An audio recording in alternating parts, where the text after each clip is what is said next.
Louvado seja o nome do Senhor, engrandecido seja o nome do nosso Deus. Aleluias. Eu quero assim falar sobre uma palavra que está na Sagrada Escritura,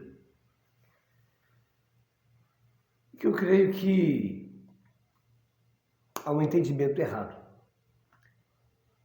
São as palavras de Jesus: ouvirão a minha voz. Ouvirão a minha voz, e os mortos ressuscitarão. Os que fizeram o bem para a salvação eterna, e os que fizeram o mal para o juízo eterno. Essa palavra tem sido usada muitas vezes com relação à ressurreição dos mortos, fisicamente. Eu peço que você leia de uma maneira neutra, e veja se isso é uma parábola de Jesus ou se é uma realidade. Muito bem, eu quero colocar umas dicas. Primeiro, ouvirão a voz do Filho do Homem. O que significa? Em primeiro lugar, ouvirão, futuro. Quer dizer, algo que vai acontecer. Amém? Através da pregação do Evangelho, que é a minha voz. Ouvirão a minha voz. A igreja traz o arauto, a proclamação do reino em lugar de Jesus. O que nós pregamos, o que é? É a voz de Jesus, o Evangelho. Ouvirão a minha voz. Veja bem, os mortos ressuscitarão. Os mortos ressuscitarão. Que mortos está se referindo a Cristo? Muito bem, em Efésios capítulo 2 está ali escrito: porque vocês estavam mortos em vossos delitos e pecados. Quer dizer, o homem está morto espiritualmente, sem Deus, porque o pecado rompeu a comunhão do homem com Deus. E você vê desde o começo o agir, o operar de Deus para restaurar isso e dar ao homem a possibilidade, a ouvir a voz de Jesus, que é o Evangelho, sair desse estado de morto e ressuscitar. Pois é. Veja, como isso é maravilhoso, Deus está falando aqui. Colossenses 3. Se é que ressuscitastes em Cristo, está falando de alguém que está vivo, que não morreu ainda. É para nós. Olha aí a voz de Jesus. Se é que tu ressuscitastes em Cristo, quer dizer, pensai nas coisas do alto, a que tu pertence agora. Aleluias. Se é que morresses para este mundo, diz ele mais. Amém? Então veja bem, todos aqueles que ouvem o Evangelho e aceitam o convite, a oferta de Deus, eles saem desse estado de morte e passam a estar ressurreto juntamente com Cristo, na sua morte, na sua ressurreição agora. Então, o que ele está falando, amado, é mal entendido. Aleluia. Há muitas sinais disso. Por exemplo, quando ele fala com os judeus, ele diz: vocês são que nem túmulo caiado. Amém, amado?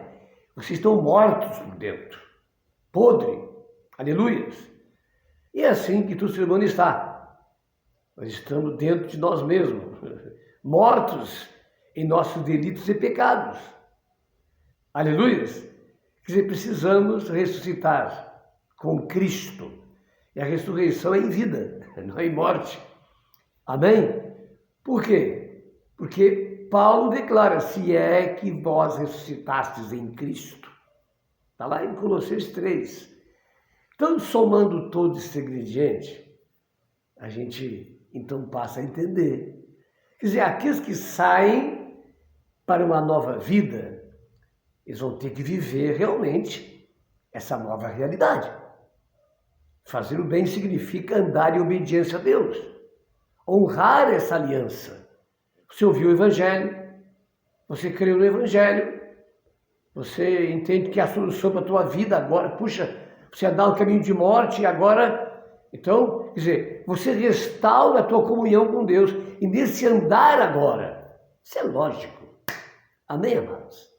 Quantos entregam a sua cruz?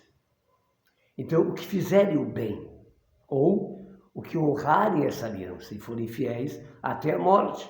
Porém, aquele que não for fiel, o que vai acontecer? Juízo. Amém? Então, veja bem, amado, às vezes a gente pega pregações e aquilo vai ficando, e vai se repetindo, e ninguém para. Hoje em dia é isso aí. Eu me converto numa igreja, então, pá, entro numa moldura, o resto não importa. Mas como que não importa? Pois o resto é que importa. A palavra de Deus. Eu tenho que aprender sim, eu tenho que ouvir sim, eu tenho que participar sim, mas eu tenho que conhecer a palavra de Deus de uma maneira muito íntima, muito pessoal com Deus. E é isso que Deus quer. Por isso ele enviou o Espírito Santo. Há pessoa dentro da igreja que acha que o Espírito Santo é para o pastor, é para o bispo. Não é. É para todos. Não é? Aquele que tem sede, vem a mim e beba, e do seu interior fluirá um rio de água viva. Ele falava com respeito ao Espírito Santo. Aleluia. Queriam receber todo aquele que cresce nele. Para se converter, para nascer de novo, tem que crer em Jesus. Então o acesso ao Espírito Santo é todos. Até porque em Efésios está escrito, ele é o selo, ele é a garantia, o Espírito Santo em nós. É a consolidação. Meu Deus, se fôssemos ir por aí, essa pressa toda em batizar, para depois fazer. Oh meu Deus, o que é isso? Aí você vê a precariedade disso. Abriu-se essa ideia, que nunca existiu isso. Aleluia. A pessoa tem que dar fruto disso. Havia um acompanhamento. Não é de qualquer maneira, não. E aquele que é de Deus sabe realmente. Né? Então, puxa vida, é necessário ter muito mais consistência isso. Não é? Como eu vi esses dias, se alguém aqui resolveu batizar, você fala com a gente, batiza agora. Temos aqui já um... Não é assim, gente. Não é assim mesmo. É preciso ter mais estrutura, mais base para o que está fazendo.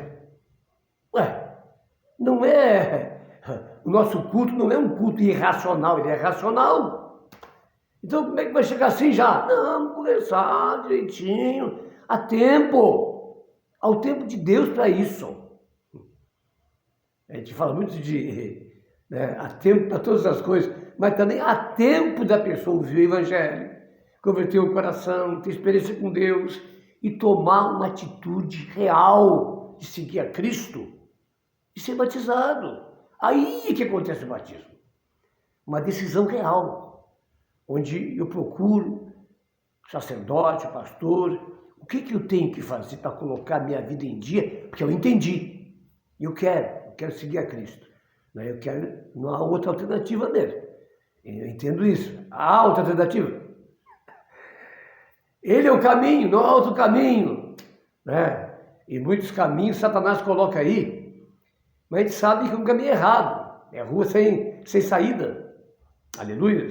O caminho que é Cristo, que é Jesus, nos conduz a cada dia a o reino de Deus. E um dia estaremos lá para sempre com Ele. Amém, amados? Então, veja bem, tudo isso é muito importante para a nossa vida espiritual. Aleluias! Poder de Deus, sinais, maravilhas. Glória a Deus! Aí está então essa palavra aí, não é? E muitos são testemunhos, glória a Deus. E eu quero encerrar assim com há pouco tempo atrás. Eu fui cortar a grama da igreja e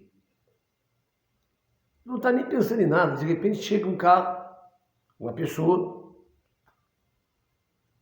um pastor, vou dizer, está escondido, todos precisam disso. E a minha esposa trouxe essa pessoa até mim para orar por ela. Então aí a gente, quando a coisa está preparada, já você não tem dúvida, já larguei tudo ali, de tal, entramos na igreja, ministramos a palavra e oramos. E essa pessoa foi curada. O problema de coluna, chegou torto, não conseguia quase caminhar. Aleluias. E naquele momento, então, oramos e deu para sentir o poder de Deus fluir naquele lugar. E ao terminar da oração, ele se mexeu, não tinha mais nada. Estava completamente curado. Então ele testemunhou, pastor Francisco, veio um fogo, meu Deus, um fogo que parecia que me queimava todo. Aleluia, poder de Deus. Veio do alto da cabeça até embaixo. Eu digo, glória a Deus, é Deus operando, é Deus agindo. Louvado seja o nome do Senhor. Amém, amados? Ele saiu curado. Eu não sei depois. Segundo a minha esposa, estava muito bem. Mas no dia seguinte eu encontrei essa pessoa que era pedreiro de bicicleta, ele trabalhava de pedreiro. E me abanou com muita alegria. Eu digo, ó, amém? Glória a Deus. Eu quero dizer uma palavra agora sobre a questão da cura, de milagres, sinais, maravilhas, sobre a questão de retornar ao problema. Amém, amados? E o Benedito tem um livro, né? O Dia Após o Milagre. Como podemos perdê-lo? Amém? Deus dá. Mas eu posso perder também. Depende. Então, eu quero falar sobre isso nas próximas fitas, pregações, testemunho. Então, o testemunho que me veio é esse agora. Amém? Agora, a alegria é muito grande quando você ora e você vê isso acontecer. Amém, amados? Eu sei que pregar a palavra é legal, a pessoa receber Cristo é legal, há muita alegria, mas os sinais de Deus, que ficam a sua presença, isso é maravilhoso. E você vê que alguém, por exemplo, no hospital estou evangelizando, pegando folheto, e estou orando com outro ali, tem uma moça que tem diabetes, ela não enxerga nada, ela está olhando assim, ó, para nada. E quando eu chego e boto a cabeça, ela dá um salto e ela começa a enxergar e você fica pasmado. Meu Deus, que é isso? Vale a pena. Oh, meu Deus! Sabe que isso dali, fui embora, nem sequer voltei. Mas deu para ver, né? O choque que ela levou e começou a olhar para os lados, não é? E já segui orando, já fui para outro quarto. Fica na paz e saiba, entenda que o reino de Deus ele é sobrenatural e que Deus quer se manifestar em tudo de uma maneira sobrenatural. Milagre existe, cura existe, libertação existe e precisamos buscar isso cada vez mais. A unção do riso existe, é a grande alegria, é o mistério, a presença de Deus transbordante. São tantas coisas, a unção de Deus existe. A unção é uma experiência também. Não salva, mas é um passo para isso. Então, muita coisa que está aí enfurnada, sabe, guardada, tem que ser para fora. De novo, é tempo de despertamento. Jesus está voltando. A coisa está aí, ó. E a igreja tem que ser latente nesse tempo. Fique na bênção, fique na paz, pastor Francisco Lucas, Igreja Cristã, Comunidade Cristo Reina aqui, resgatando vidas. Amém? Até lá!